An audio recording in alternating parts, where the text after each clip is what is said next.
Now come to our next topic, that is summer solstice.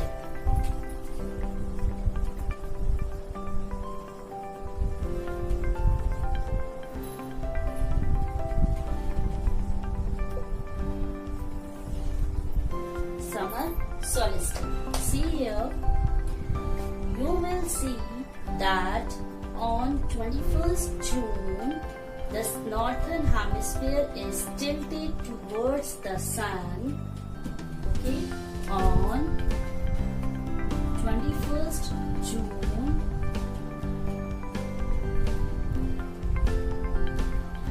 इसमें क्या होता है, जो नॉर्थर्न हेमिस्फीयर होता है, northern hemisphere,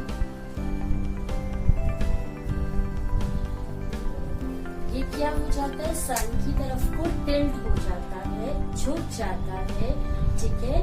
the rays of the sun fall directly on the tropic of Cancer, और जिससे क्या होता है, जो सन की रेज है वो डायरेक्टली नॉर्थर्न हेमिस्फीयर पे पड़ती है, ठीक है।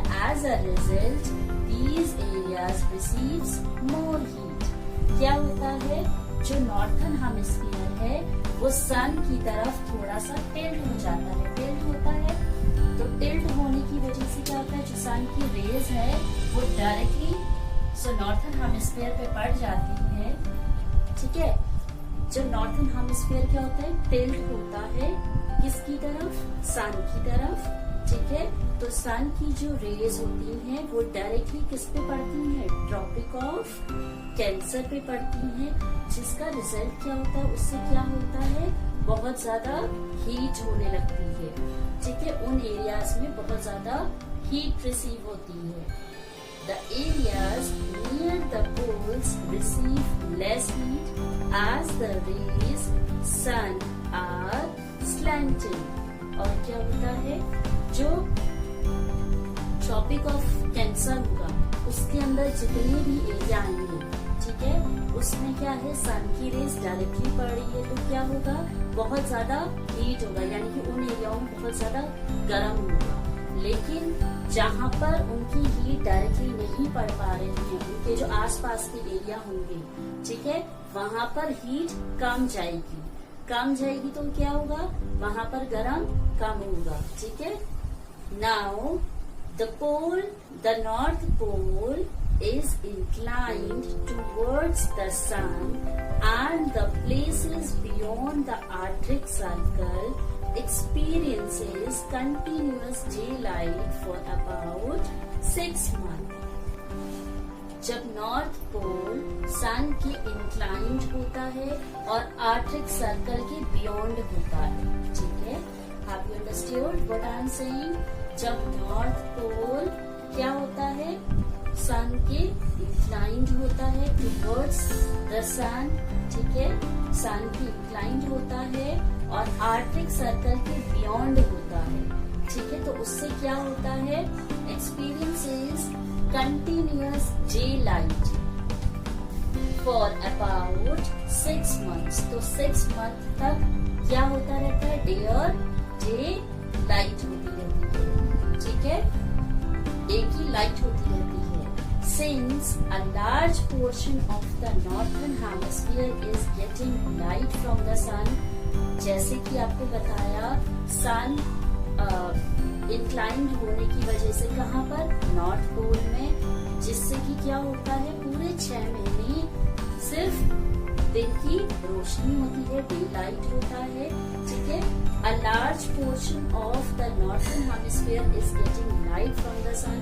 जैसे कि आपको बताया, नॉर्थर्न हेमिस्फीयर का बड़ा हिस्सा जो है वहाँ पर सन की रेज जाती है, जिससे कि वहां पर लाइट रहती है, रोशनी रहती है, ठीक है। It is summer in the region north of the equator. और आपको पता है जब 6 महीने सिर्फ सन की रेस पड़ेगी और पूरे दिन लाइट होगी, 6 महीने लाइट होगी, वहां पर रोशनी होगी, तो क्या होगा, अगर सन की हीट पड़ेगी तो क्या होगा, गर्म होगा, ठीक है। Sun is giving heat and light, तो सन हीट और लाइट देता है तो रोशनी भी ज्यादा होगी और हीट भी यानी कि गर्म भी ज्यादा होगा। तो वहां पर 6 मंथ्स क्या रहता है, समर रीजन रहता है, यानी कि गर्मियों का सीजन रहता है।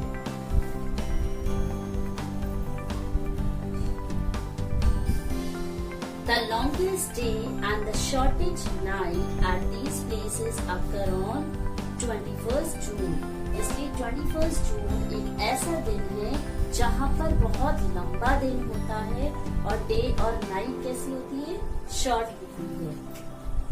Day longer and night shorter.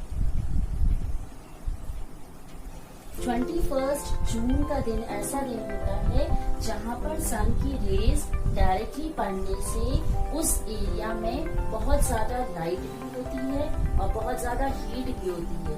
इसी लाइट पड़ने की वजह से दिन बड़ा हो जाता है, ठीक है, और नाइट छोटी हो जाती है। और हीट पड़ने की वजह से क्या होता है वहाँ पर, summer reason.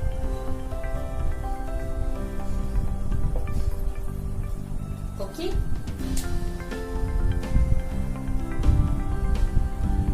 At this time in the southern hemisphere, all these conditions are reversed. This is for northern hemisphere. Now we talk about southern hemisphere.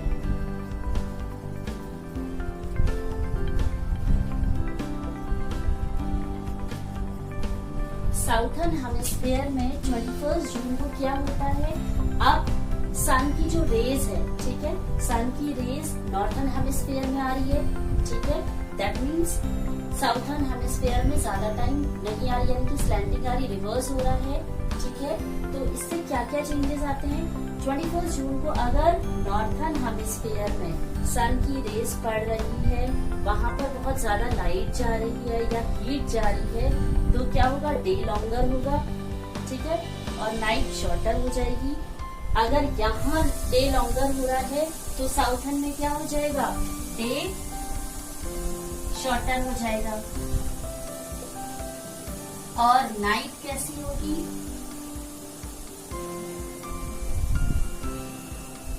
Longer. Reverse करना है ना, तो सन की रेज अगर यहाँ पड़ रही है तो लाइट ज्यादा पड़ी तो क्या होगा, दिन लंबा हो गया और यहाँ पर दिन छोटा हो जाएगा।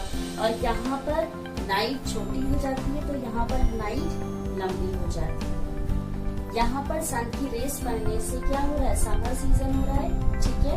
तो यहाँ पर क्या है, सन की रेस ज्यादा नहीं पड़ रही है तो दिन छोटा हो रहा है और नाइट लॉन्गर हो रही है, तो जिसकी वजह से यहाँ पर क्या होगा, क्या यहाँ पर भी समर डे होगा, नहीं, यहाँ पर क्या होगा, विंटर सीजन।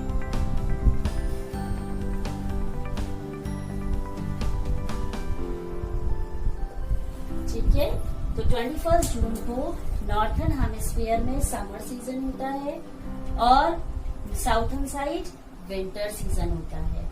समर सीजन क्यों होता है, क्योंकि सन की रेस डायरेक्टली पड़ने की वजह से दिन लंबा और रात छोटी हो जाती है। और यहाँ पर सन की रेस डायरेक्टली ना पड़ने से क्या होता है, डे शॉर्टर हो जाता है और नाइट लॉन्गर हो जाती है। So have you understood about the summer solstice? Now we have read about the summer solstice. Now we will start our next winter solstice. Winter solstice. Okay. So let's start on 22nd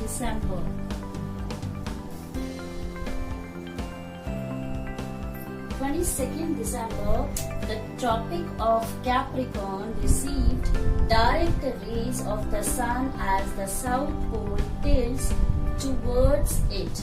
South Pole tilt होने की वजह से क्या होता है, सन की जो raise है वो साउथ साइड में डायरेक्टली पड़ती है, किसमें, ट्रॉपिक ऑफ कैप्रिकॉर्न में, ठीक है। Tropic of Capricorn tropic of Capricorn जो होता है वो डायरेक्टली, ठीक है, क्या करता है, receives direct sun rays of the sun, directly sun की रेज लेता है, ठीक है, tropic of Capricorn as the sun pole, south pole tilts towards it। और क्या होता है, जैसे ही ट्रॉपिक ऑफ कैप्रिकॉर्न सन की रेज लेता है, ठीक है, तो क्या होता है, साउथ पोल की साइड का जो साउथ पोल जो होता है वो टिल्ट हो जाता है, सन की तरफ टिल्ट हो जाता है, तो सन की जो रेज है वो किस में पड़ती है, साउथ पोल साइड में। As the sun rays fall vertically at the Tropic of Capricorn, और सन जो है, सन की जो रेज है वर्टिकली ट्रॉपिक ऑफ कैप्रिकॉर्न में जाती है, कितनी, 23.5, ठीक है। A larger portion of the southern hemisphere gets light। अब क्या होता है, वहां पर हमने नॉर्थन हेमिस्फीयर की बात करी थी। Now in this we talk about the southern hemisphere first.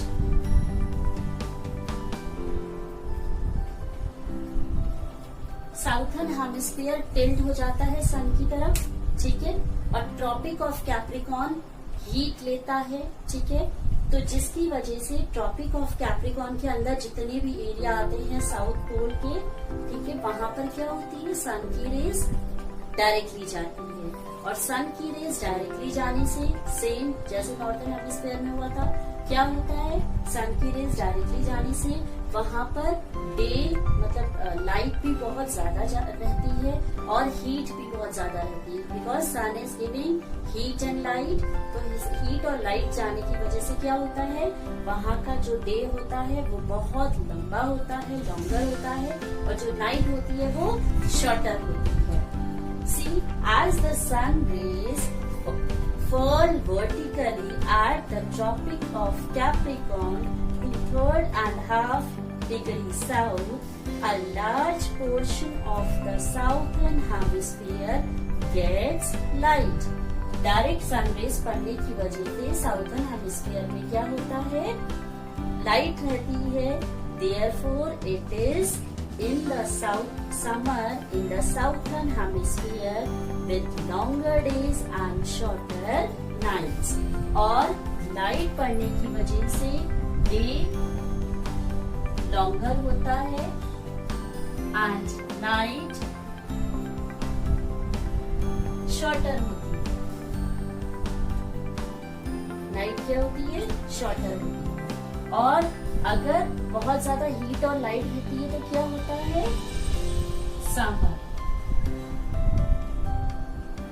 Summer days होते हैं या समर रीजन होते हैं, ठीक है। Now the reverse happens in the northern hemisphere. The position of the earth is called the winter solstice। अब southern hemisphere हुआ 22 दिसंबर को। If we talk about the northern hemisphere,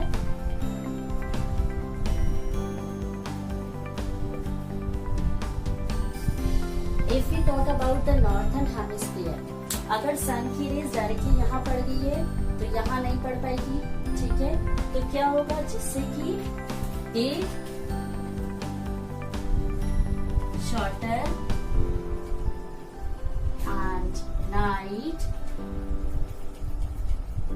longer, ठीक है। सन की रेज डायरेक्टली यहाँ नहीं पड़ पा रही है क्योंकि यहाँ साउथर्न साइड में पड़ रही है, ठीक है, तो यहाँ क्या होगा, डे शॉर्टर हो जाता है and the night will be longer. Night क्या होती है, लंबी हो जाती है। और अगर डे शॉर्टर होगा और नाइट लंबी होगी तो यहाँ कौन सा सीजन होगा, summer season? No, it's winter season.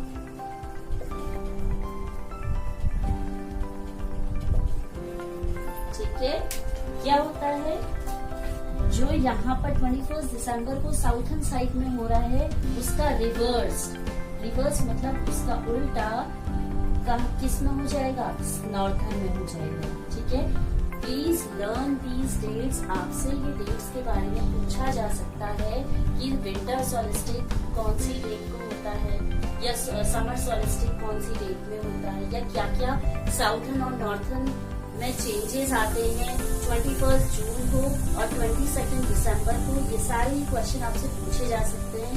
So please learn the dates और अंडरस्टूड इट नाइसली। आप अच्छे से उसको समझिए।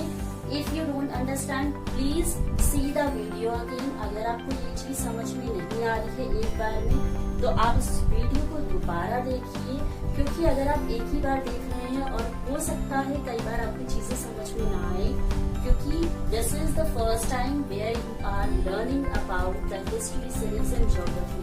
इन the previous class 5th, in that class you were learning EVS.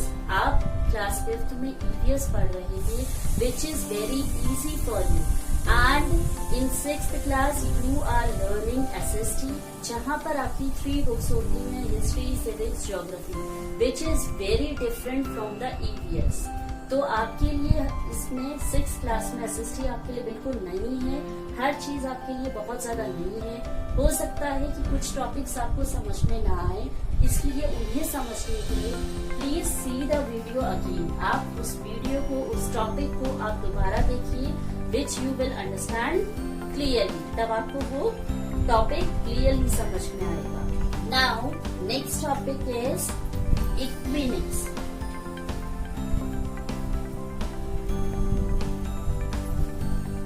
Equinox. Now see what will happen in this. On 23rd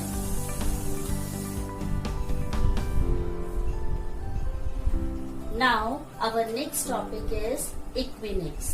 Now see what will happen in this equinox. On 23rd September and 21st March, direct rays of the sun fall on the equator. At this position, neither of the poles is tilted towards the sun, so the whole experiences equal days and equal nights. This is called an equinox. Equinox क्या होता है, जिसमें कि 21st March and 23rd September, 21st March और 23rd सितंबर, ये 2 दिन ऐसे होते हैं जहाँ पर जो सन की रेज है वो किस पे पड़ती है, इक्वेटर पे पड़ती है।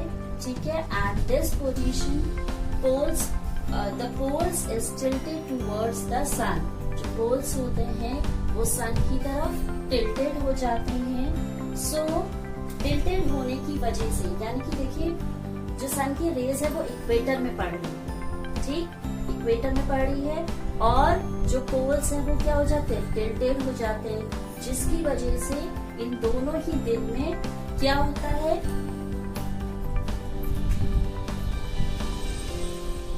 Equal day and equal night होती है। ठीक है, आपको समझ में आ रहा है। इसमें क्या होता है, जो सन की रेज है वो इक्वेटर में पड़ती है और जो पोल्स हैं वो सन की तरफ टिल्ट हो जाते हैं, जिसकी वजह से इक्वल डे और इक्वल नाइट होता है। यानी कि ना ही कोई लंबा दिन और छोटी रात होती है और ना ही कोई छोटा दिन और लंबी रात होती है। दोनों चीजें क्या होती हैं, इक्वल होती हैं, जिसे हम क्या बोलते हैं, इक्विनेक्स। इक्विनेक्स कब होता है? जब इक्वल डे और नाइट हो रहा होता है। On 23rd September, it is autumn season in the northern hemisphere and spring season in the southern hemisphere. और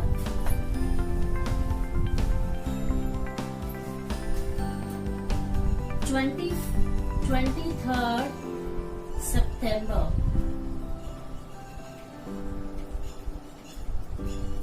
23rd सितंबर में क्या होता है? It is the autumn season northern hemisphere में।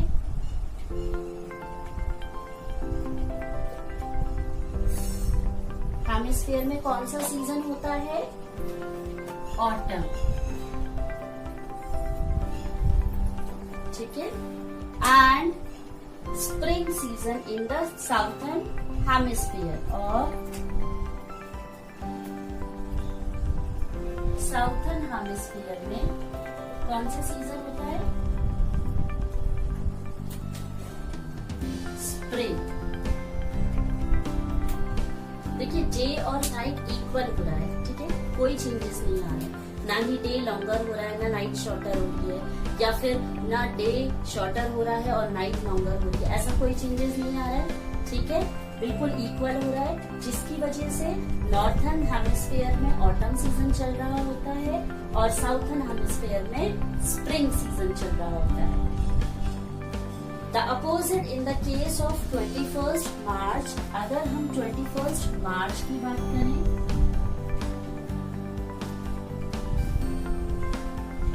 मार्च की अगर हम बात करें तो यहाँ बिल्कुल अपोजिट हो रहा होता है। Northern hemisphere and southern hemisphere.